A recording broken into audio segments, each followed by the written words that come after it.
amahoro n'imigeshani ibyo mbifuriza. Ngira ngo abantu benshi murabizi yuko hari kuba intambara mu gihugu cya leta ya Kongo, mu gihugu cy'abaturanyi hariya muri Kongo, aho ingabo za M23 zihanganye na leta ya Kongo cyangwa se n'igisirikare cya leta ya Kongo FARDC n'indi mitwe itandukanye harimo Wazalendo n'izindi ngabo nyinshi zagiye zituruka ahantu hatandukanye kugira ngo zirwanye uwo mutwe wa M23. Noneho muri ino video tugiye kurebera hamwe mbese ni ibihe bitekerezo by'aba banyabwenge ba kera badusigiye mu bitabo, ni igiki batekereza ku intambara bazivuzeho iki. Ntabwo tugiye kuvuga wenda ninde uri mukuri ninde utari mukuri, ese bimeze gute. Oya, tugiye kurebera hamwe mbese ni igiki aba banyabwenge badusigiye mu bitabo. Ni ukuvuga ngo bo ukuntu batekereza ku ntambara cyangwa se ibintu bavuze ku ntambara. Ni ukuvuga ngo ubundi intambara iteza ibintu bibiri. Icya mbere, intambara iteza urwango ku muntu watsinzwe cyangwa se ku muntu watsinzwe muri iyo ntambara. Urwango ruba rwinshi cyangwa se urwango rurakura.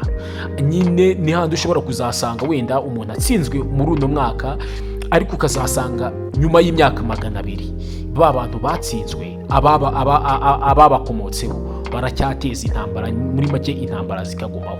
Ku muntu nyine watsinzwe ni ibintu ku muntu watsinze bimwongerera kuba yagira abanzi benshi cyangwa se urwango ruriyongera, kandi urwango ruzasigara mu bantu bazavuka nyuma. Noneho ku muntu watsinzwe nawe bimwongerera ububabare. Ni ukuvuga ngo ubundi intambara izana ibintu bibiri, ni ukongera urwango no kuzana ububabare bw'ubuzima cyangwa se guteza abandi ububabare kuko wenda batsinzwe. Ni ukuvuga ngo ikintu ahangaha bavuga yuko niba uri gushaka amahoro cyangwa se niba ushaka amahoro no kuba ushobora kubaho, niba dushaka kubaho twishimye, nuko ubundi igihe cyose wakabaye wirinda intambara. Bavuga yuko intambara yonyine wakabaye urwana ni intambara yawe ubwawe, ukamenya nyine yuko wowe uri kubaho mu buzima butarwanya mugenzi wawe, ahubwo wowe urwana intambara yo guhinduka, yo gukora ibyiza.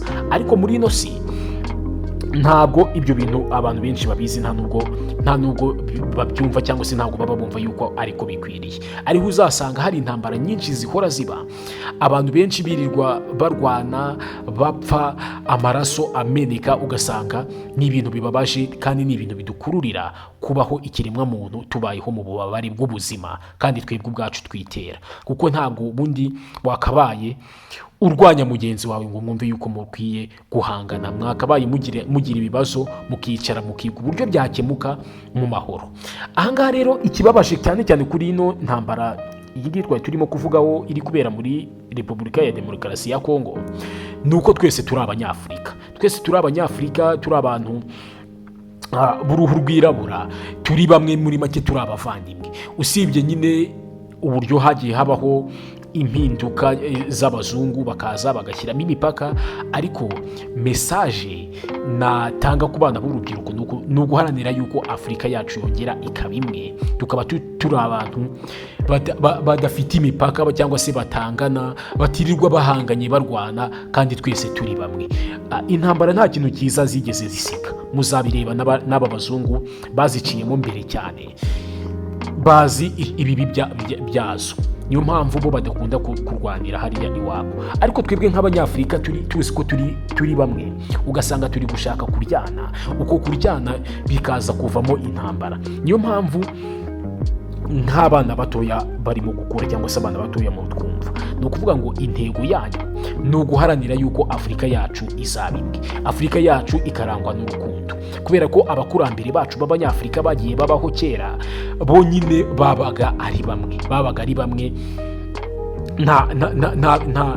nta mwiryane wababagamo, bari bamwe, bose ari abanyafurika kuko twese turi bamwe. Aho uzabona umunyafurika wese, yaba ari i Burayi yaba ari hano, nubwo we yaba atabyumva neza bitewe n'ibibazo yaciyemo nabo yagiye yumva, ariko buriya muri bamwe abanyafurika muri bamwe. Niyo mpamvu intambara ntabwo ari nziza. Intambara ziba zagakwiye guhagarara. Niyo mpamvu niba wenda uri no gukurikirana n'ibi bibazo cyangwa se ibi bintu bijyanye n'intambara, cyane cyane ino ntambara iba ihanganishije abanyafurika bose ari bamwe, bahangana kandi bose ari abavandimwe, ntukajye uyishyigikira cyangwa se ngo wumve ngo uri gufana ha oya, ahubwo ifuze yuko izo ntambara zahagarara, Afurika yacu ikongera ikaba imwe. Kandi ibyo ngibyo bizagerwaho gute? Bizagerwaho nuko abantu bazagenda basobanukirwa yuko bose ari bamwe, bagasobanukirwa yuko kugira ubumwe no kuba tugomba kubaho mu mahoro aricyo kintu cy'ingenzi. Ni ukuvuga ngo muri make ikintu bano banyabwenge babayeho badusigiye mu bitabo ni ukumenya yuko intambara nta kindi kintu ituma urwango rwiyongera mu bantu, ikindi igateza ububabare bw'ubuzima, igatuma abantu benshi bababara. Niyo mpamvu intambara zagakwiye guhagarara. Mu gihe umuntu wifuza amahoro cyangwa se yifuza ibyishimo, ntabwo wagakwiye guteza intambara, cyangwa se ntabwo wagakwiye kwishimira yuko ushobora guteza intambara cyangwa se hashobora kuba intambara. Intambara ziba zikwiriye guhagarara, nibwo abantu babaho mu mahoro n'ibyishimo. Noneho ikindi, abanyafurika bakamenya yuko twese turi bamwe. Wareba umunyafurika aho yaba aherereye hose ukamenya yuko wowe nawe muri bamwe. Ibyo gihe nitumara kuba bamwe, imipaka izavaho. Imipaka nimara kuvaho, tube turi abantu bamwe kandi bahuje, abihuje cyangwa se abantu bahuriye hamwe, bahuriye ku ntego imwe z'ubuzima. Nta kintu na kimwe cyapfa kubahangara, tuzaba tumeze nk'abavandimwe. N'ibyo bitekerezo aba banyabwenge badusigiye ku bijyanye n'intambara. Wibuke gukora subscribe kugira ngo tujye dukomeza tubana umunsi ku wundi. Ciao ciao.